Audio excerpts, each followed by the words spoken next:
3, hit it!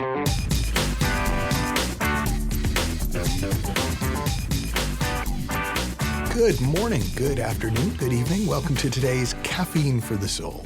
And today we're going to be exploring what it means to be made for now. And the idea behind this one came up on a recent class that we were doing as part of our Living Fearlessly Mastermind. And if you're interested in these ideas, do check out the Living Fearlessly self-study program at michaelneill.org. But this idea of being made for now is just a way of describing how well human beings are made, but why it sometimes seems like there's something wrong with us. Like maybe there's something wrong with our psychology that needs fixing. There's something wrong with our thinking that needs fixing. There's something wrong with our fundamental being that needs fixing. And that idea comes because we spend a lot of time trying to fix the past and create or prevent or fix imaginary futures. And because we're not made for that, we don't do it very well. So, for example, there were a number of years when I first started learning about psychology and traditional ways of thinking about the mind, where there were so many theories from Freud to Jung to Adler and on that were built around the idea that who we are today is a result of the past, and the only way we can change now is to go back and revisit the past and in some way fix the past or understand the past so that we can have a different experience now. But the problem I always experienced and that I heard about from other people who tried to do this is the more time I spent trying to fix the past and understand the past, the more difficult it seemed. It was like the images I've always had of the animals that got stuck in the La Brea tar pits here in Southern California, that they'd put like a woolly mammoth would put one giant, they didn't have paws, but one giant leg into the tar, and it would get stuck, and it would use another leg to try and pull the first leg out, and then it would be twice as stuck, and then it would use a third leg, and you can imagine what happened. At some point, the mammoth just sank, and today we have cool reconstructed woolly mammoth skeletons. Well, that was my experience. That's most people's experience of what happens when you try to go back into the past. Now, I've come to see that the real reason that does not work is twofold. One, the past doesn't exist outside of thought now. In other words, anything you can remember happening, you are remembering via thought now. You are literally remembering, putting it back together. We're not made to actually go back to a different time. We just have the ability to reconstruct that in our imagination now. But the problem is, whenever we reconstruct something in our imagination, we always distort it. And the more we remember it, the more distorted it gets. And the less and less and less it has to do with how it actually was at the time. So we're not made for the past because the past doesn't exist except as a remembered, imagined experience.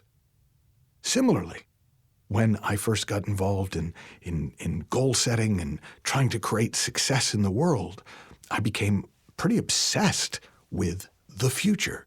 Like, how do I create this future and how do I avoid that future? And I struggled. And I thought the struggle was because there was something wrong with me. But now I can see I struggled because there's no such place as the future. As my friend Mavis Karn says, have you ever noticed that it never ever shows up? And it doesn't show up because it doesn't exist. What we call the future is us sitting or lying down or standing wherever we are now and imagining something that we think might happen or that we'd like to happen or that we'd like not to happen at some indeterminate point somewhere. And because it's not real, because it's not an actual place, because it doesn't exist outside of our imagination now. You can't really do anything with it. It's like, how do you kill an imaginary dragon? How do you overcome an imaginary army? How do you climb an imaginary mountain?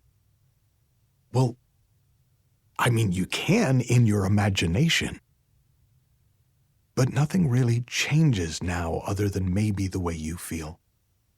So we're not made for the past, so we struggle when we look to the past because there's no real past to deal with. We're not made for the future, so we struggle when we think about the future. We tend to, even if at first we're optimistic, we get overwhelmed and we get scared and we get worried because the future doesn't exist outside of our imagination now. But what we are made for is now. And in this sense, now is not a thin intersection on a line where the past meets the future. Because remember, there isn't a past other than the one we assemble in our imagination now, and there isn't a future other than the one we imagine now. Now is the only time there is. And fortunately, we're made for it. We're made for it in the sense that when we are where we are, our presence has an impact. The way we show up impacts what shows up around us.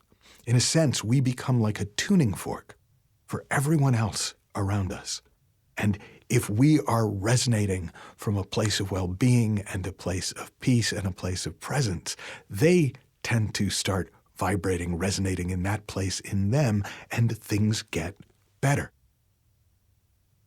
In this moment, we are infinitely creative because from here we can have any thought.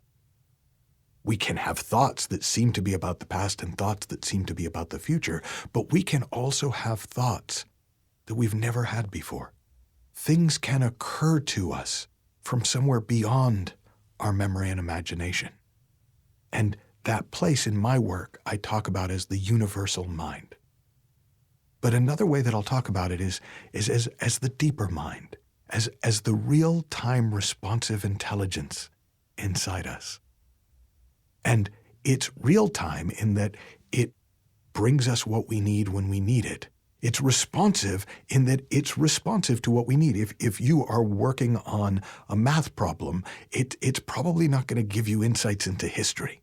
If you're working on a work problem, it's not necessarily going to give you insights into paleontology, unless your work is paleontology. It's going to be responsive to what you are actually focused on, and things will occur to you. So in real time, we have presence, which has an impact. We are infinitely creative, which allows us to go anywhere, and we are guided by a real-time responsive intelligence. And things will occur to us. And we can do amazing things right here. Now, if you do enough really cool, creative, responsive, intelligent things right now, then what we think of as a future tends to be even better than the way things are right now. So in a very real way, we create more and more beautiful nows by being here now, by being creative now, by being present now, by being attuned to this real-time responsive intelligence, this deeper mind, and allowing things to occur to us, not in the imagined, remembered past, not in the imaginary future, but right here, right now. Have fun, learn heaps, happy exploring, and I'll talk with you soon.